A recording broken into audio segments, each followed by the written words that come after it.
요한은 기적을 가리켜 기적이라고 하지 않습니다. 한사고 표적, 세메이온이라고 합니다.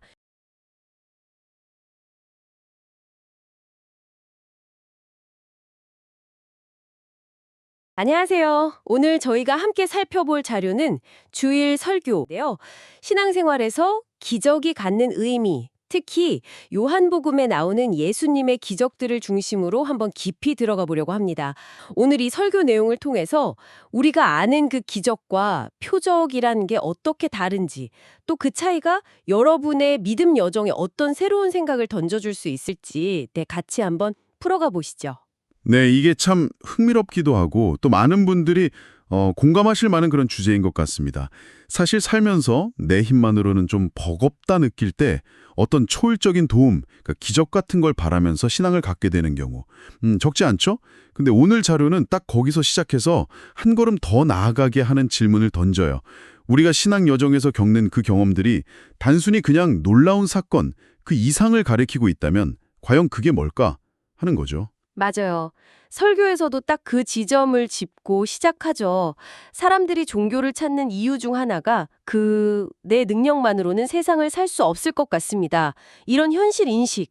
그러면서 동시에 어떤 기적에 대한 기대를 갖게 된다는 거죠. 내 힘으로 안 될 때 뭔가 특별한 걸 바라게 되는 마음. 그건 참 자연스러운 것 같아요. 그렇죠. 그리고 실제로 신앙 초반에는 이전과는 다른 어떤 특별한 경험들, 소위 기적이라고 할 만한 그런 일들을 체험하기도 하고요. 그런데 설교자분이 여기서 좀 재미있는 관찰을 내놓으세요. 신앙생활을 오래 하면 오래 할수록 옛날에 겪었던 그런 것이 잘 나타나지 않더라는 겁니다. 이렇게요. 그러니까 오히려 신앙의 깊이가 더해 갈수록 초기 같은 그런 강렬한 기적 체험은 좀 뜸해지는 것 아니냐 하는 거죠. 이게 때로는 신앙의 불꽃이 점점 사그러드는 그런 느낌으로 이어질 수도 있고요. 심지어 좀 날카로운 지적도 하시죠. 현대교회가 이런 어떤 영적인 체험을 바라는 마음보다는 말만 영적이지 관심 온통 세속적인 데 있습니다. 이러면서 세속적인 힘에 더 의존하려는 경향이 있다. 이런 비판까지도요. 하지만 동시에 이게 옳든 그르던 건에 기적은 신앙의 동력입니다. 라고 말하면서 기적이 신앙을 시작하게 하는 중요한 계기가 될 수 있다는 그 자체는 또 인정을 하세요. 네, 그 출발점으로서의 역할은 분명히 있다는 거죠. 네, 바로 그 출발점을 지나서 그럼 어디로 가야 하느냐? 이게 이 설교의 핵심 질문인 것 같습니다. 설교에서는 요한복음에 나오는 예수님의 대표적인 기적들, 특히 7가지를 주목하는데요. 오늘 본문이죠. 가나 혼인잔치에서 물을 포도주로 만드신 사건. 그게 첫 번째고요. 아, 네. 그리고 왕의 신하 아들 고치신 거, 또 38년 된 병자 낫게 하신 거, 오병이요. 물 위를 걸으신 사건, 날 때부터 못 보던 사람 눈뜨게 하신 거랑 죽었던 나사로 살리신 것까지. 요한복음에 정말 이런 놀라운 사건들이 기록되어 있잖아요. 근데 설교에서는 이런 사건들을 해석하는 방식에 대해서 한번 좀 생각할 거리를 던져주시는 것 같아요. 그렇습니다. 예를 들어 어떤 주석서의 해석을 소개하시는데요. 물이 포도주가 된 건 삶의 질의 변화다. 멀리서 병을 고친 건 공간의 제약을 넘은 거다. 오래된 병을 고친 건 시간의 제약 극복이다. 오병이어는 양의 문제 해결, 물 위를 걸은 건 자연법칙 초월, 소경 치유는 운명 극복, 나사로 살린 건 죽음 극복, 이런 식으로요. 상당히 상징적으로 의미를 부여하는 그런 해석이죠. 와, 듣기에는 굉장히 체계적이고 그럴듯하게 들리네요. 각각의 기적이 인간이 부딪히는 어떤 궁극적인 한계 상황들을 하나씩 이렇게 돌파하는 것처럼 보이기도 하고요. 맞습니다. 하지만 설교자분은 바로 이런 해석에 대해서 그럴듯합니다만 이게 자칫하면 좋게 말하면 언어의 유의고 나쁘게 말하면 말장난이다고 좀 비판적으로 보세요.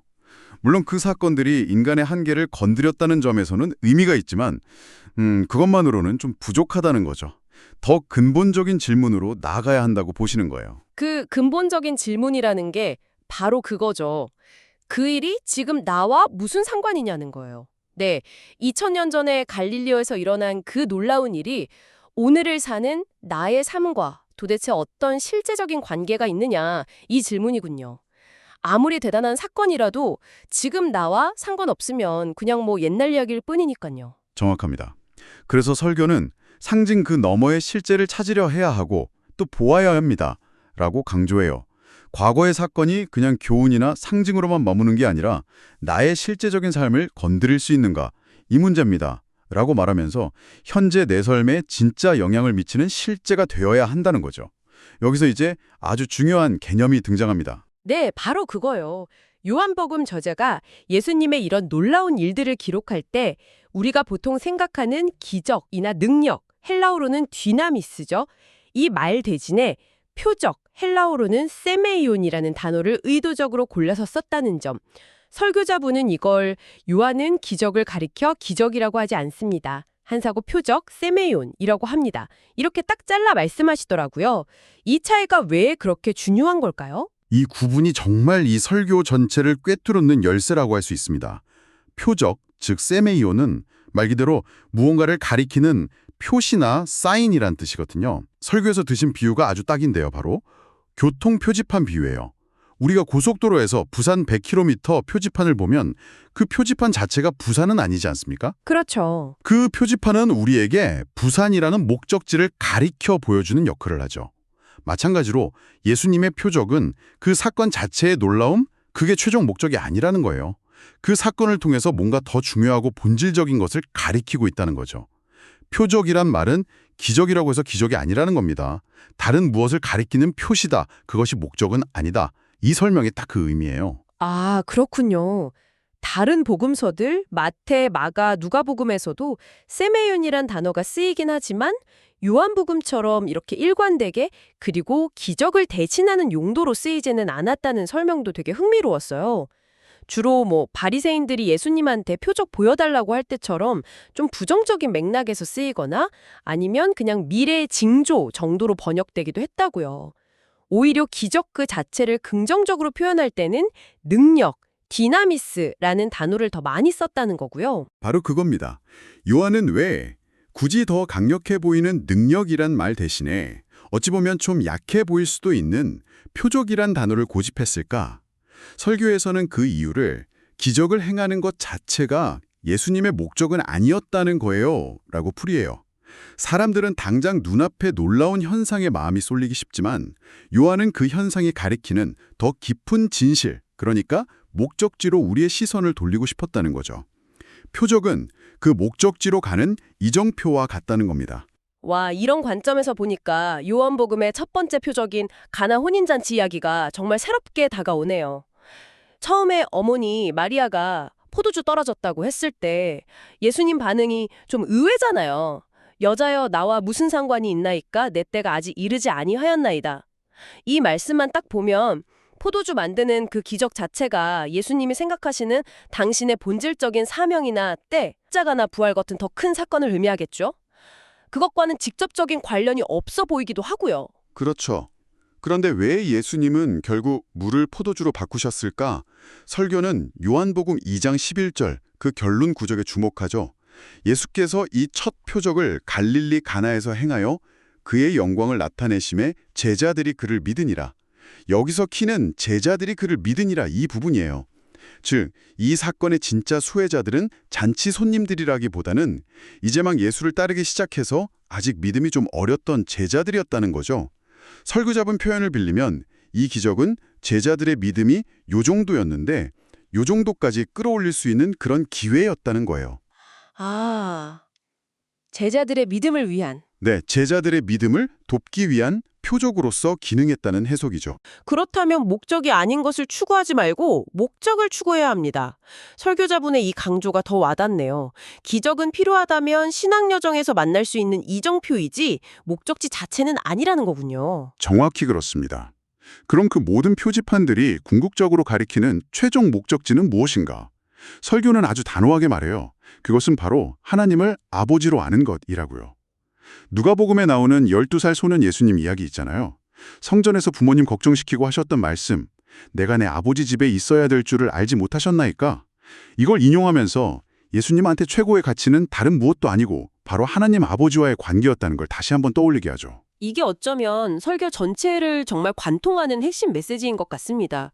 우리가 신앙생활하면서 겪는 모든 일들, 기쁨도 있고 슬픔도 있고 때로는 이해하기 힘든 고난이나 응답 없는 기도, 심지어 놀라운 기적 체험까지도요. 이 모든 것들이 결국은 그 최종 목적지, 즉 하나님을 나의 아버지로 정말 깊이 알아가고 그 관계로 온전히 누리기 위한 과정이라는 거. 설교자분은 우리 신앙에서 최고 가치는요, 하나님입니다. 결국 어느 게 뭡니까? 하나님이에요. 라고 힘주어 말씀하시더라고요. 그리고 하나님을 정말 나의 아버지로 깊이 알게 되면 삶의 문제들을 대하는 태도 자체가 근본적으로 달라진다고 설명하세요. 문제 해결의 주체가 더 이상 나에게 있지 않게 된다는 거죠. 그때부터는 모든 문제가 나 자신이 해결할 문제가 아니라 아버지께서 해결하셔야 할 문제인 거예요. 이 표현이 참 인상 깊었어요. 아, 문제의 소유권이 넘어가는군요. 네, 그렇죠. 마치 어린아이가 어려운 문제 생기면 자기가 깡깡대는 대신에 부모님께 가져가듯이요. 신앙이란 바로 이 하나님 아버지와의 관계에 점점 더 익숙해지고 그 관계의 가치를 온몸으로 체득하는 과정이라는 겁니다. 네, 그러면서 신앙인을 삶의 장인에 비유하신 부분도 상당히 인상 깊었어요.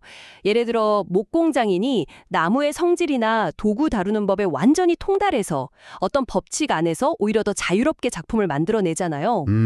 그렇죠. 그런 것처럼 신앙인도 삶 속에서 기독교 신앙의 핵심 진리, 즉 하나님은 나의 아버지시고 나는 그분의 자녀다라는 이 관계의 진실을 깊이 체화함으로써 진짜 자유를 누리게 된다는 설명이었죠. 요한복음 8장 32절, 진리를 알지니 진리가 너희를 자유롭게 하리라는 말씀을 이런 맥락에서 이해할 수 있겠더라고요. 맞습니다. 이 자유는 뭐 어떤 외적인 조건이나 환경이 바뀌어서 오는 자유라기보다는 내면에서 오는 자유예요. 하나님이 나의 아버지시고 나를 돌보신다는 그 관계의 참된 사실을 깨닫고 그 안에서 살아갈 때 우리는 더 이상 남들과 나를 비교하면서 부러워하거나 불안해하지 않게 된다는 거죠. 설교자분은 이렇게 표현하시던데요. 복 있는 사람은 타인의 삶을 부러워하지 않습니다. 내 삶이 좋은데 남이 어찌 살든 뭐가 부럽겠습니까? 와, 하나님 아버지와 나, 이 고유하고 독특한 관계세계 안에서 오는 만족과 감사, 그걸 발견하게 된다는 의미겠죠. 네, 오늘 저희는 한 편의 설교 말씀을 통해서 어쩌면 많은 신앙인들이 처음에 가졌을 법한 기적에 대한 기대, 그 너머를 보게 하는 그런 시각을 만난 것 같습니다. 눈에 보이는 놀라운 현상 자체에만 머무는 게 아니라 그 현상이 우리를 어디로 이끌고 있는 표적인지 질문하게 만드는 그런 메시지였죠. 초자연적인 사건을 구하는 것을 넘어서서 하나님 아버지와의 깊은 관계 자체를 추구하는 신앙으로의 성숙, 그걸 이야기하고 있다고 느껴졌습니다. 네, 그리고 그 과정이 때로는 내가 원래 가졌던 생각이나 기대를 좀 수정하고 심지어는 나라는 자기중심성을 내려놓아야 하는 과정이라는 걸 설교는 좀 암시하기도 해요. 나를 버려야 하는 것은 그것 때문입니다. 이런 언급처럼요. 하지만 그 과정을 통해서 우리는 마치 어떤 분야의 장인처럼 진리 안에서 흔들리지 않는 진짜 자유를 누리는 경지에 이를 수 있다. 이런 희망을 또 제시하고요. 자, 여러분께 이런 질문을 한번 던져보고 싶습니다. 당신의 삶 속에서 어쩌면 세상 사람들이 말하는 그런 극적인 기적의 모습은 아닐지라도 당신을 하나님과의 더 깊은 관계나 이해로 이끌어주고 있는 표적들은 혹시 무엇인가요? 설교에서도 잠깐 언급됐듯이 오늘 내가 큰 사고 없이 이렇게 무사히 살아있다는 사실, 혹은 이 영적인 공동체 안에서 함께 예배하고 있다는 그 평범해 보이는 일상 자체가 혹시 당신을 위한 아주 중요한 표적일 수도 있지 않을까요? 오늘 이 깊이 있는 탐색에 함께 해주셔서 정말 감사합니다. 당신의 삶과 또 믿음의 여정을 돌아보는데 작은 생각거리를 던져드렸기를 바랍니다.